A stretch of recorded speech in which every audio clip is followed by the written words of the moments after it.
मित्रों, आज हम पत्रकारिता जगत के बारे में बात कर रहे हैं। धंधा, पेशा, नौकरी और पत्रकारिता एक आज का सबसे विचारणीय सवाल हो चुका है, क्योंकि पत्रकारों पर समाज के सामने सच लाने की जिम्मेदारी है। वो कितना सच ला पाते हैं, वो जनता को क्या बता पाते हैं, ये सब आपके सामने है। इसी को लेकर के कुछ रचना की है, वो आपके सामने पेश कर रहा हूँ। आज किसी भी खबरची से पूछिए, वह झट से मालिकों पर उंगली उठा देगा। हम तो जान पर खेल कर खबर लाते हैं, लेकिन साहब लोग चाहते ही नहीं कि सच उजागर हो। मालिक से पूछिए तो धंधे की मजबूरी बताएगा। कोई किसी से पीड़ित है तो कोई किसी से, मगर पीड़ित सभी हैं। कहीं पेशेगत मजबूरी है तो कहीं पापी पेट और बाल बच्चों का सवाल है।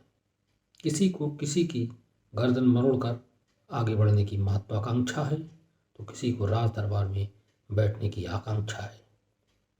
किसी को किसी की गर्दन मरोड़कर आगे बढ़ने की महत्वाकांक्षा है तो किसी को राज दरबार में शान से बैठने की आकांक्षा है। हर एक की चाहत अपने को दिखाने की है, क्योंकि जो दिखता है वही बिकता है।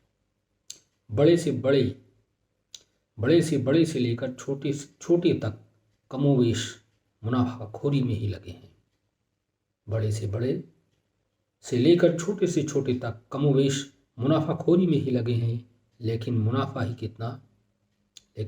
भी कितना, लाखों, करोड़ों या अरबों रुपए का, यह भी तय नहीं।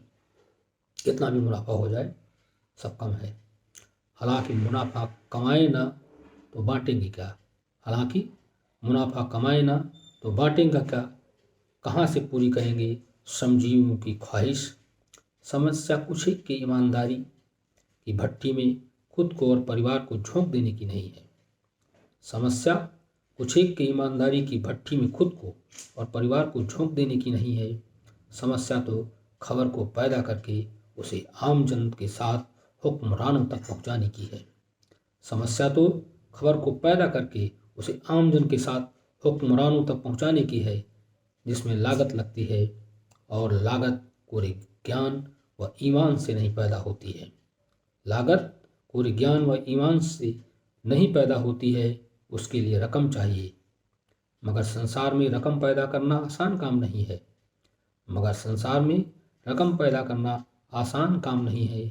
कल से आज तक जाने कितने क्रांतिकारी कलमची आवारा और निर्लज्ज पूंजी से खड़ी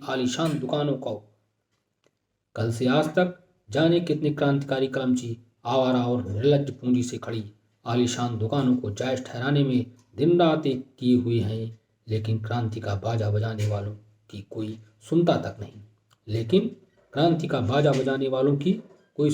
नहीं। इसीलिए कतिपय ईमानदार अपनी ईमानदारी को अपने तक ही समेट कर काल कवलित हो जाते हैं।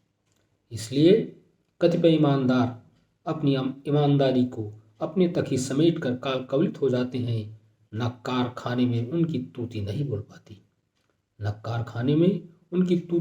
पाती, बोलती तो उन्हीं की है जो ज़्यादा देखे सुने या पढ़े जाते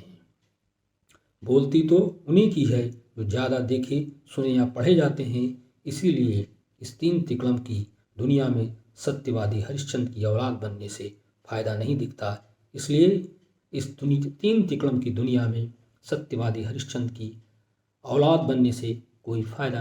है। फायदा तो उसी में है जो बिकता है।